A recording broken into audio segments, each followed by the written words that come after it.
Now, the Three Martini Lunch with Greg Corombos and Jim Garrity. Welcome, everyone, to the Friday edition of the Three Martini Lunch. Along with Jim Garrity of National Review, I'm Greg Corombos of Radio America. Not really good, bad, and crazy martinis today. We're going to look at the three biggest exchanges from Thursday night's Republican presidential debate in South Carolina. Let's get into the first dust-up, and this one is actually only the clips of one candidate because he pretty much dominated the issue. Neil Cavuto brought up the eligibility issue with Ted Cruz because Donald Trump had brought it up as he was born in Canada, but to a mother who is an American citizen. And so Cruz's argument, of course, is obviously that makes him a natural-born citizen. A couple of quick clips that convinced a lot of people that Cruz easily won this particular issue in the debate. You know, back in September, my friend Donald said that he had his lawyers look at this from every which way, and there was no issue there. There was nothing to this birther issue. Now, since September, the Constitution hasn't changed. But the poll numbers have. At the end of the day, the legal issue is quite straightforward, but I would note that the birther theories that Donald has been relying on, some of the more extreme ones insist that you must not only be born on U.S. soil, but have two parents born on U.S. soil. Under that theory, not only would I be disqualified, Marco Rubio would be disqualified, Bobby Jindal would be disqualified, and interestingly enough, Donald J. Trump would be disqualified.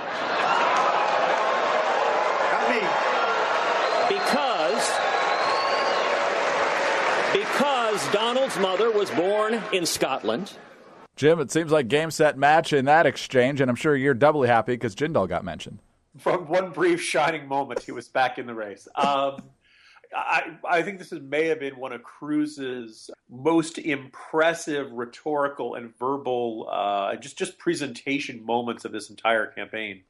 Because you could tell he had done his homework backwards and forwards. And the little clip you played there was just, he just should have, it's a good thing if he had a hand mic, great. He could have dropped it at that moment, right? If you want to do it by that standard, you're not qualified either, Donald. You keep hearing Cruz supporters say, oh, man, our guy is terrific, and if he was up against Hillary, he'd really win that debate. There are times I kind of wonder, Ted Cruz really comes across as one of the most brilliant lawyers you'll ever run across. The way I had it described to me by somebody who worked with him is the good news about Ted Cruz is he's the smartest guy in the room.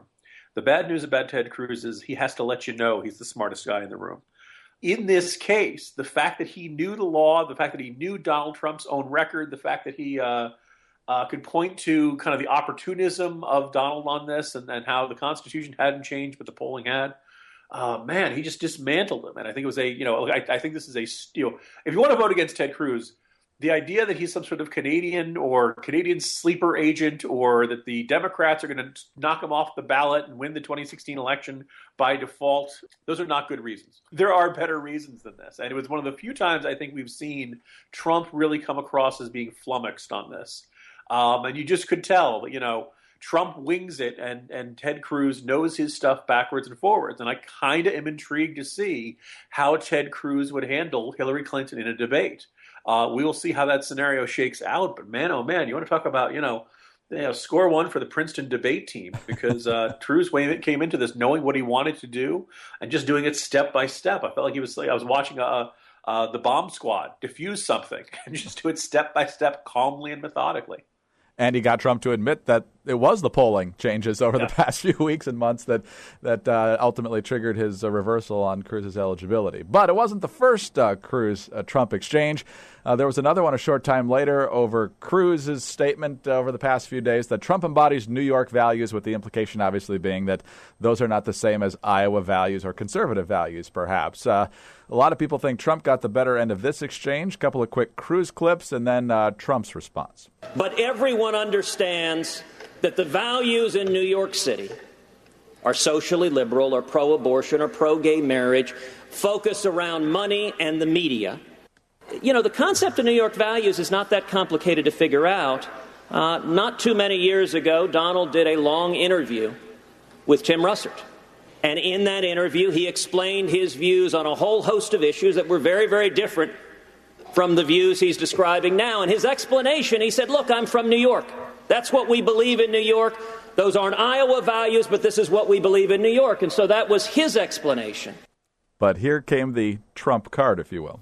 When the World Trade Center came down, I saw something that no place on earth could have handled more beautifully, more humanely than New York. You had two 110-story buildings come crashing down. I saw them come down. Thousands of people killed. And the cleanup started the next day, and it was the most horrific cleanup probably in the history of doing this and in construction. I was down there, and I've never seen anything like it. And the people in New York fought and fought and fought, and we saw more death and even the smell of death. Nobody understood it, and it was with us for months, the smell, the air. And we rebuilt downtown Manhattan, and everybody in the world watched, and everybody in the world loved New York and loved New Yorkers. And I have to tell you, that was a very insulting statement. Jim, a lot of people think Trump, just in tone and even content and on a lot of answers, gave his best debate performance by far on Thursday night. That answer, I think, is the one that was at the top of the heap. Yeah, and I think it's worth, my record of being critical of Trump is pretty well established. I think that was probably his best moment in his campaign. Trump, when he doesn't shout, when he's not being boisterous, when he's not, kind of giving this, hey, look at me. As Haley had said in the response to the State of the Union, sometimes you actually get people to listen with a quieter tone. Of all the reasons, just as, birtherism is a dumb way to go against Ted Cruz, saying, well, he's from New York and you know how those people are, is probably the dumbest possible attack you could make on Donald Trump when there are so many other more fruitful avenues of criticism. And among the issue with Donald Trump is not really that he's from New York or he's got New York values or he's got New York style. The problem with Donald Trump is that he's Donald Trump, right? Don't pin his flaws onto New York City as a whole. And the other thing that kind of stuck out at me, and again, for a candidate who's been very smart so far, this was a really boneheaded move on Cruz's part. Besides all the Americans in New York, the greater New York area, New York, New Jersey, Connecticut, lots of people have relatives in New York. Lots of people have traveled to New York. They've gone to see the Statue of Liberty. They may have gone to see Ground Zero. They may have gone to watch a show on Broadway or go to Central Park, do any of the things that people do when they go to New York. And so I'm just kind of left scratching my head why Cruz seemed to think that this is going to work. And the idea that you could say, well, I'll say this in Iowa, but I won't make this point closer. It was kind of just ham-handed. And I think that just as maybe nobody expected how thoroughly and effectively Cruz would dismantle the attack from Trump, I think we were all very pleasantly surprised at how effectively Trump dismantled this attack from Cruz. Yeah, definitely an interesting exchange. And it turns out Cruz was involved in the third exchange as well, this one about immigration, which came very late in the debate, actually outside of prime time. Maria Bartiromo asked Marco Rubio a question about why he continues to favor allowing people from other countries into the United States when there are so many people in this country who are having a difficult time finding good jobs. And that ultimately triggered a pretty fierce exchange between Rubio and Cruz. So your thinking has changed? The issue is a dramatically different issue than it was 24 months ago. 24 months ago, 36 months ago, you did not have a group of radical crazies named ISIS who were burning people in cages and recruiting people to enter our country legally. They have a sophisticated understanding of our legal immigration system. Radical Islamic terrorism was not invented 24 months ago. 24 months ago, we had Al-Qaeda, we had Boko Haram, we had Hamas, we had Hezbollah, we had Iran putting operatives in South America and Central America. It's the reason why I stood with Jeff Sessions and Steve King and led the fight to stop the Gang of Eight amnesty bill. You used to say you supported doubling the number of green cards. Now you say that you're against it. You used to support a 500% increase in the number of guest workers. Now you say that you're against it. You used to support legalizing people that were here illegally. Now you say you're against it. You used to say that you were in favor of birthright citizenship. Now you say that you are against it.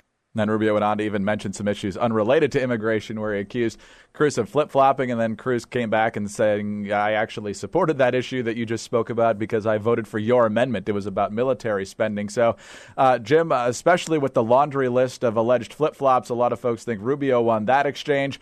It just seems to me that the more both of those guys talk about immigration, the less good they look. I was kind of struck by this last night because I generally think well of Rubio, but I have a very hard time believing that this is not his position on the Gang of Eight is not going to come back and really be a huge problem for him as the primary goes on. That ultimately the Republican base loathes the Gang of Eight legislation with a passion. They have a lot of good reasons to do that. And all of Rubio's excuses for it basically amount to, well, I got taken. I didn't think it was going to be that bad. He effectively had to flip-flop into that.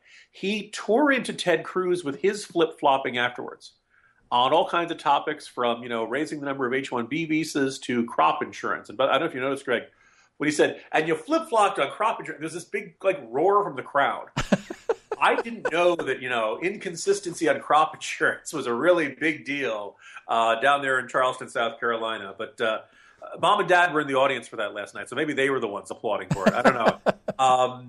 But so here's the thing. If you're Marco Rubio and you have a position that is just fundamentally unpopular with the base, how far does you're a flip-flopper against your accuser take you? I'm just kind of left with my scratching my head there.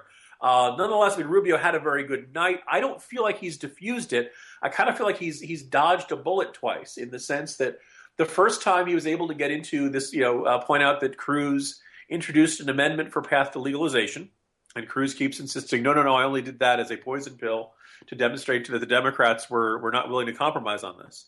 And then he did it with this one, and it's gotten him, through it okay twice. I just kind of feeling that at some point there's going to be one other moment of reckoning for Rubio and the Gang of Eight bill, and it didn't happen last night. I have a suspicion that perhaps in some future debate it will happen. And the other thing is the exchange you're playing there, Greg, that was after 11 o'clock. Maybe the West Coasters liked it, but man, oh man, Fox Business, can we get wrap things up a little bit faster? If you watched the pre-debate, you had more than 3.5 hours of debate to watch. And I think even for most political junkies, that's a really big time commitment to ask for. Yeah, and then 2 hours in between debates. That was a little rough, too. But ultimately, does the needle move much? I mean, a lot of folks think all the top three candidates did themselves well, if not some may have done better than others. But ultimately, pretty good reviews for Trump, Cruz, and Rubio. Elsewhere, my colleague Eliana Johnson and Tim Alberta say it's a 4-person race, and they put Christie in there. And I'm kind of like, I guess he does very well in New Hampshire, and that'll boost him up to that top tier. It's kind of hard it's very easy to believe that if Christie does particularly well in New Hampshire, that maybe he knocks Rubio out of that top tier. Unless your name is Trump, Cruz, or Rubio, it was like, oh yeah, you're still in the race. Was kind of the tone to last night. And they would go long stretches before they went to Ben Carson. I don't know about you, Greg. Kasich struck me as the national bathroom break. Just kind of get up, get a drink, do whatever else you need to do. Christie had his entertaining moments, and Jeb Bush had a nice enough night, but he's doing so badly, it's kind of hard to see how it's a game changer. So, yeah, it looks like a 3-person debate, and at some point when it comes down to those three, you could really see a fascinating and I think very pugnacious fight over what the Republican Party should stand for. Yeah, obviously, I think at this point, folks are going to stay in to see what the first votes look like. But, Jim, you said it exactly right. Based on the way the debate unfolded on Thursday night, it seems like there's really 3 people involved with a legit shot at this nomination. Jeb mixed it up a little, Christie a little more. Kasich and Carson absolutely just seem to be afterthoughts in this thing. And for those two in particular, this quote from Ferris Bueller back in the 80s seemed to ring true. You're still here? It's over. Go home. Go. They got to make their own decision to get out of the race, but that's kind of how I was viewing Carson and Kasich last night. Yeah, and then also for that matter, you don't want to be mean, but the undercard debate. The irony is that you watch those other candidates, and they all have the same persona. And in the case of Carly Fiorina, I find it very appealing, but it just hasn't taken off for her. And you got to wonder, okay, well, when is it going to to take off? For Santorum and for Huckabee, these guys won Iowa a couple cycles back. They know who you are.